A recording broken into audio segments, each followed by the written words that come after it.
Yes, over the past 6 months, I had a return on my original investment of over 200%, and it doesn't look like it's going to stop anytime soon. So why is this? Well, the best advice that was ever given to me is always invest in the trend. Easier said than done, I get it. However, when you look back a couple years ago, uranium was so cheap that all the mines, the world's mines, couldn't mine it anymore because it wasn't profitable. So they quit mining the uranium.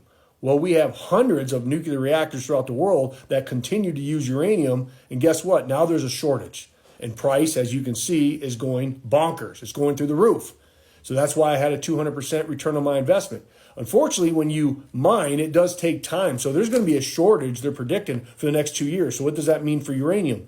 It's going to continue to skyrocket. Okay, especially with the world, they're producing hundreds of more reactors that are planned throughout Asia and everything else. So they're saying that the demand for uranium and nuclear reactors is expected to go up by 28% by 2030. And listen to this, and nearly double by 2040 as governments ramp up nuclear power capacity to meet zero carbon targets.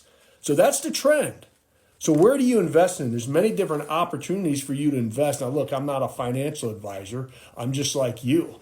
But when you kind of look at this, you pick some uranium mines. And so what I'm going to put in the comments is some of the uranium mines that I liked to watch and the ones that I'm invested in. But this is high risk. This can literally drop overnight. So you're going to have to play the game. You're going to have to keep an eye on it. Obviously, the world's a little bit crazy right now, and a lot of things can happen with governments and everything else. So you're really going to have to keep an eye on it. So I'm going to enjoy this ride as it continues to ride up because I really believe that it's going to, because a lot of people are starting to realize now that, look, solar and wind, it can complement the grid, but they're not going to be the energy-dense solutions that we're going to need for the world grid, right?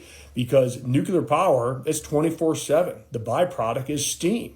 And the newer technology is very, very safe and effective. So I'm going to continue to ride this bad boy all the way up to the moon, as they say. But yeah, that's how I got my 200% return on my investment. So I'll put in the comments some of the mines for you guys to all check out. Do your due diligence. It is a risky business, that's for sure. Any questions? Feel free to comment.